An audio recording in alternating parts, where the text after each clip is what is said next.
గత 3 days నుంచి చూస్తున్నాను, ఇక్కడ క్రికెట్ మ్యాచ్ వస్తుంది. ఇక్కడ అబౌవ్ 30 years వాళ్ళు మ్యాచ్ ఆడుతున్నారు. సో అందులో ఒకరు మనకు పర్సన్ మ్యాజిక్ ఉదయ్ గారు ఉన్నారు. సో ఆయనతో మాట్లాడి సో ఆయన అనుభవాలు మనతో షేర్ చేసుకోవడానికి రెడీగా ఉన్నారు. Hi sir. హలో అమ్మా. ఎప్పటి నుంచి మ్యాజిక్ నేర్చుకున్నారు సార్? నేను నా వయసు 11 సంవత్సరాల నుంచి మ్యూజిషియన్. ఇప్పుడు నా వయసు 52. ఓ నైస్ సార్. అంటే ఇన్ని ఇయర్స్ మ్యాజిక్ నేర్చుకున్నారంటే ఖచ్చితంగా మమ్మల్ని మాయం చేసేస్తారా సార్? మిమ్మల్ని మాయం చేశానంటే అమ్మా మా ఆవిడ నన్ను కొడుతుందమ్మా. ఎందుకంటే మ్యాజిక్ అంటే ట్రిక్స్ ఉన్నవి లేనట్టు లేని ఉన్నట్టు దాచడం అలాంటివన్నీ ఉంటాయి. అండ్ క్రికెట్ ఎప్పటి నుంచి ఆడుతున్నారు సార్ మీరు? క్రికెట్ నా 6th క్లాస్ నుంచి ఆడుతున్నాను. అప్పటి నుంచి ఆడుతున్నాను. ఒక ప్యాషన్గా తీసుకున్నాను, ఒక హెల్త్గా తీసుకున్నాను. తర్వాత మధ్యలో బ్రేక్ అయింది. నా ప్రొఫెషనల్ అబ్రాడ్స్ అన్ని వెళ్ళాల్సి వచ్చింది. మళ్ళీ వచ్చిన తర్వాత వయసు అనేది ఆగదు, పెరిగిపోతుంటుంది. సమయం అనేది నడిపిస్తుందంటే మనిషి అనేది డబ్బు అనేది ఆడిపిస్తుంది ఈరోజు రేపు. అయితే ఈ డబ్బులో హెల్త్ కాన్షియస్నెస్ గురించి స్పెషల్గా చాలా ప్రొఫెషనల్స్ ఏమవుతుందంటే ఇంట్లో ఉంటున్నారు, ఏసీలో ఉంటున్నారు. లేకపోతే మా లాంటి వాళ్ళు తీసుకుంటే ఇంట్లో ఉంటాం, తర్వాత డైరెక్ట్ ప్రోగ్రాంలోకి వెళ్ళిపోతాం. సూర్యకిరణాలు తగలక విటమిన్ డి డెఫిషియన్సీ ఈ మధ్య దాని మీద ట్యాబ్లెట్లు కూడా వచ్చాయి. ఆ ట్యాబ్లెట్లు తినకుండా అబౌవ్ 38 years వాళ్ళు, ఇప్పుడు మా గ్రూప్లో 63 years 68 years వాళ్ళు కూడా ఉన్నారు. ఆరోగ్యంగా ఉండండి అని మా ఆర్గనైజింగ్ టీం ఈ వెటరన్స్ మ్యాచ్ అనేది తీసుకొచ్చింది. ఓన్లీ యంగ్ ప్లేయర్స్ అనేవాళ్ళు ఎలాగో ఆడతారు, మనం కూడా ఆడదాం, హెల్త్ కాన్షియస్ పెట్టుకుందామని పెట్టారు. So I'm part of this match. And ఇప్పుడు మ్యాజిక్ అండ్ మీ ఎడ్యుకేషన్, మీ ప్రొఫెషన్, ఇటు క్రికెట్ ఎట్లా బ్యాలెన్స్ చేశారు సార్?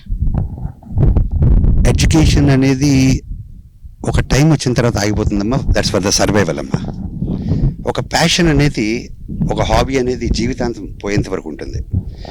సో ఒకప్పుడు నేను క్రికెటర్, లెఫ్ట్ ఆర్మ్ బౌలర్. నేను అది కంటిన్యూ చేయాలంటే నాకు ఆపర్చునిటీస్ ఉండాలి. వీలాంటి వాళ్ళు ఆర్గనైజ్ చేస్తే మా లాంటి వాళ్ళు ముందరికి రాగవచ్చు. సో అక్కడ టైం మేనేజ్మెంట్ అని ఉంటుంది.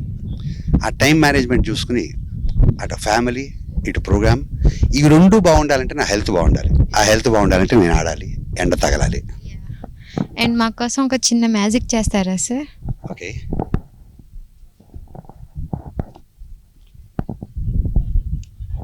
ఒకసారి మైక్ ఇట్టి చేద్దాం. చాలా జాగ్రత్తగా చూడండి. మీ చెయ్యి ఇలా పెట్టండి అమ్మా. ఓకే. ఇది ఒక 100, ఇది ఒక 200. ఓకే, ఇది పట్టుకోమ్మా. నేను చేసినట్టుగా చేయాలి. ఇలా చూపించు. అటు సైడ్ 1 2 అనాలి. చాలా క్లియర్గా ఓపెన్గా చేస్తున్నాను నేను. సే 1 2. దీన్ని ఒక ఫోల్డ్ చేయమ్మా, మరొక ఫోల్డ్ చేయమ్మా. ఓకే, ఇదెంతమ్మా? ఇది 100. ఓకే, నీ చెయ్యి ఇలా పెట్టు. ఒక 200 100 తీసుకుని ఓకే ఫోల్డ్ చేయి. So straight. సో మొత్తం నీ చేతిలో ఎంత పెట్టాను? 300 రూపీస్. కొంచెం లూజ్ చేయమ్మా, లూజ్. ఒక నోట్ తీసుకుంటా నేను. ఓకే, అలా పట్టుకో. సో ఒక నోట్ తీసుకున్నాను. సో మొత్తం నీ చేతిలో ఫస్ట్ 300 పెట్టాను. నేను ఎంత తీసుకున్నాను? 100. నీ చేతిలో 200. ఒక్కసారి అనగానే ఆ 200 నా చేతిలోకి వచ్చింది. దగ్గర 200 ఉండే సార్, బట్ మీ దగ్గరికి ఎలా ట్రాన్స్ఫర్ అయింది సార్? అమ్మ అదొక మ్యాజిక్ ట్రిక్. ఎలా అని అడిగితే మాత్రం మా ప్రొఫెషనల్ సీక్రెట్ చెప్పకూడదు. But shocking sir. Art form itself it's a shocking and entertainment art form. Thank you so much sir. అడిగానే మీకు చిన్న మ్యాజిక్ మాకు చేసి చూపించినందుకు. Oh thank you so much sir. Thanks for coming and doing the coverage for our event, ma. Thank you.